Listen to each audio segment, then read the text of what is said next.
Sur Limal, la zone la plus touchée est une partie du centre du village, avec les maisons sur le flanc gauche de l'église et les habitations du début de la rue Joséphine-Rossan. Là y habitait Marie-Louise Martin. Son papa était décédé la veille du bombardement. Ah oui, et papa alors est décédé le 18. Lui était donc dans son cercueil quand il y a eu le bombardement. Tu l'as aussi. Et on avait un oncle qui veillait, parce qu'à l'époque on veillait les morts. Il est sorti dans la cour et il a mis toutes les lanternes. Et il nous a crié à maman, mon frère et moi, descendez, descendez, il va y avoir le bombardement. On s'est sauvés, on est allé à la boulangerie de Münz. Et là, on est allé dans le jardin, dans l'abri, qui était un simple trou avec des branches au-dessus. Donc on a vécu le bombardement dans ce trou. Et on voyait les bombes tomber, et on voyait tout qui s'enflammait. Et ma mère qui hurlait, elle criait donc. Et pour mon père qui était là et qu'elle voyait sa maison brûler, et pour ma soeur, elle ne savait pas où il était, quoi. Et donc maman s'est retrouvée en 2 jours de temps, veuve, sans maison, 3 enfants sur les bras, en robe de nuit et plus un franc. Oh Dieu. C'était...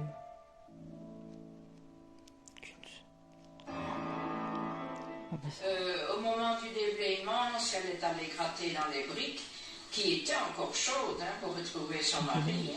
Donc tout notre côté était détruit. Il y avait la veuve d'Aussor qui était chez elle. Avec une bombe, elle a été enterrée dans sa cave. Et avec une autre bombe, elle a été projetée sur le toit plus loin. Elle n'était pas blessée, elle n'avait rien. C'est les pompiers qui ont dû venir la chercher.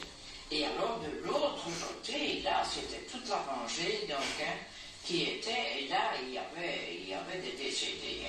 Il y avait les fils errants, enfin le fils errant et son grand-père. Ah oui, j'ai déjà vu ça. Il y avait le docteur Wilmès, son épouse et leur servante. Les 2 enfants ont été sauvés. Et la première visite que j'ai faite, c'était le docteur Wilmès. Il y avait les 2 enfants en dessous de la table. Et Wilmès était couché comme ça, à plat, tué sur la table. Et les enfants en dessous n'avaient rien. Et chaque fois, moi qui vais dans le nouveau cimetière, je passe à côté d'elle et j'arrête.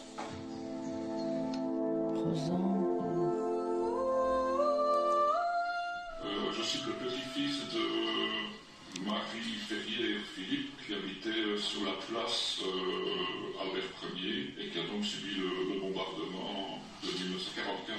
La maison a surtout souffert du souffle des bombes qui sont tombées sur l'église